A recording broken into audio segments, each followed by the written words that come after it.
Сәлеметсіздер ме оқушылар? Балалар, бүгінгі біздің сабағымыздың тақырыбы әлемдегі кітап мұрағаттары мол мұралар. Бұл біздерде екінші сабақ. Алдында тап осы тақырыптың бірінші сабағын өткен болатынбыз. Оқу мақсаты мәтіннен негізгі және қосымша ақпаратты, көтерілген мәселені анықтауға бағытталған нақтылау сұрақтарын құрастыру. Оқылым тыңдалым материалдар бойынша негізгі ойды білдіретін сөйлемдерді іріктей отырып жинаққа мәтін жазамыз. Олай болатын болса, күннің жадын жазайық дәптерімізді ашып. Бүгін біздерде сәуір айының 10-і, тақырып әлемдегі кітап мұрағаттары мол мұралар. Балалар, біздерде тілдік бағдар бұл үстеу, яғни сөз табының үстеу деген түрімен танысып жатырмыз. Үстеу дегеніміз қимылдың іс-әрекеттің түрлі белгісін, жай-күйін, амалын, тәсілін, мезгілін, мекенін, себебін, мақсатын білдіретін сөз табы екендігін сіздер білесіңіздер. Үстеу құрылысына қарай дара және күрделі үстеулер болып бөлінеді. Дара үстеу ол бір сөзден тұрады. Жұрнақ жалғансын, жалғанбасын бір сөзден тұратын болса, онда ол дара үстеу болады. Әрең, сөйтіп, шапшаң болып кетеді. Ал күрделі үстеулер бұл екі сөздің тіркесуіне немесе қосарлануынан келеді. Емін-еркін, көре-көре, келе сала, ала жаздай. Одан кейін үстеулер тұлғасына қарай негізгі үстеулер және туынды үстеулер болып бөлінеді. Негізгі үстеулер бұл тек қана түбір үстеулер, бұрын, ақырын. Ал туынды үстеулер бұл жұрнақ арқылы басқа сөз таптарынан жасалған үстеулер. Балаша, шалқасынан, бұлбұлша, тағы да басқа мысалдар келтіре беруге болады. Балалар, үстеудің мағыналық түрлері. Үстеудің мағыналық түрлері бұл басқа сөз таптарына қарағанда өте көп, яғни 8 мағыналық түрі бар.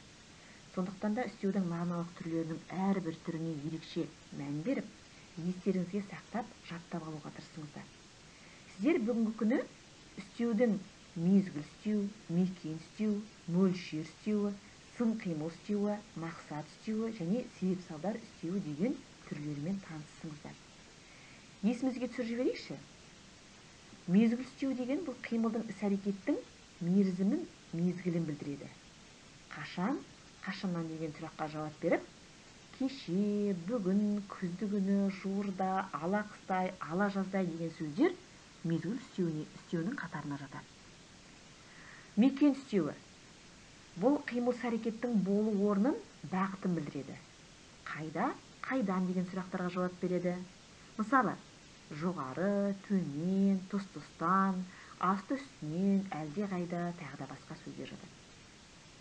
Қимылдың немесе сынның теңдік не көлемдік мөлшерін, шамасын білдіретін үстеудің түрі мөлшер үстеуі деп аталатын еді.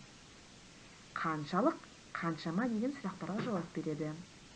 Мұнша, соншалық, осыншама, анағұрлым, соғұрлым, бір қатар деген сөздер жатады. Қимыл амалдың сапалық белгілерін, өту тәсілін, жай-күйін, амалын білдіретін үстеудің түрі қимыл, сын қимыл, бейнелік үстеуі деп аталады. Қалай, қалайша, кімше деген сұрақтарға жауап береді. Мысалы, әзер, шапшаң, жылдам, тез, бұлбұлша, кезекпен, тағы да сөздерді алуымызға болады. Қимылдың іс-әрекеттің мақсатын білдіретін үстеудің түрі мақсат үстеуі деп аталады. Неліктен, не мақсатпен деген сұраққа жауап береді. Оған небәрі 4 сөз жатады.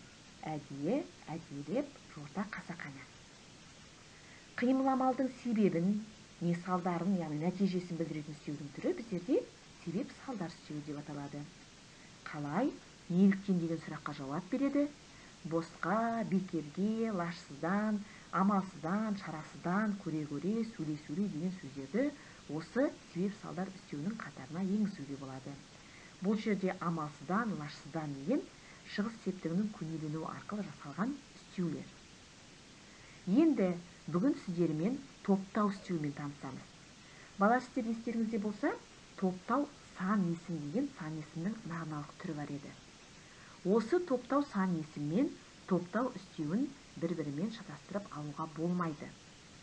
Топтау істеуі қимылдың іс-әрекеттің бірігуі арқылы істелетінін білдіретін істеудің түрі.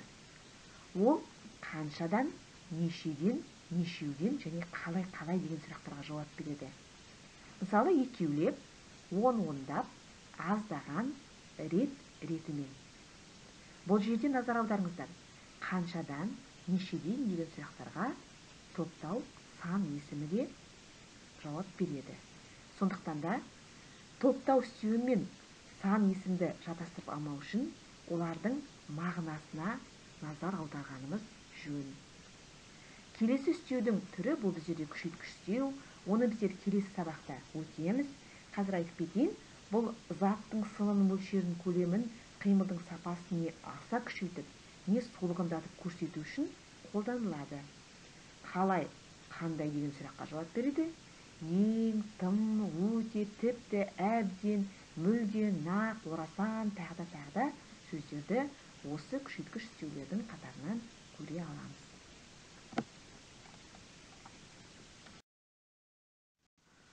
Балалар, келесі біздерде тапсырмаларды орындаймыз. Кітаптарымыздың 181 бетін аша қояйық.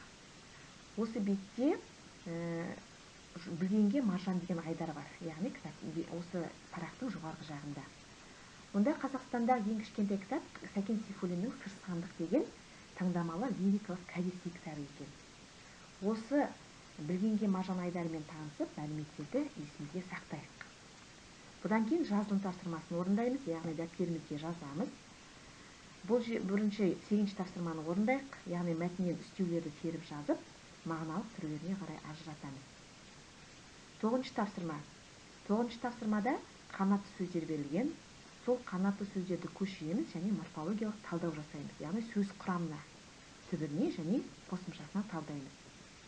Келесі тапсырма біздерде сары жұлдыз тапсырмасы. Сары жұлдыз тапсырмасын сендер маған жібересіңіздер, яғни кері байланыс тапсырмасы. Ескерте кететін бір жайт, бұл тапсырманы сендер асықпай, сенбі, жексенбі күні маған суретін жіберулеріңізге болады. Бұл тапсырмада осы уақытқа дейін біршама кітаптарды оқыған боларсың. Сол кітаптардағы жағымды кейіпкерлерге еліктеп, жағымсыз кейіпкерлердің іс-әрекетін құптамаған да шығарсың. Өзің оқыған кітаптарыңызды ой елегінен өткізе отырып, менің сүйікті кейіпкерім деген тақырыпта шағын эссе жазыңыздар. 10-12 сөйлемнен тұрса жарайды. Сонымен қатар балалар, мына сілтемемен міндетті түрде танысамыз. Балапан арнасын тамашалаймыз. Өзіміздің білімімізді бекітеміз. Сау болыңыздар.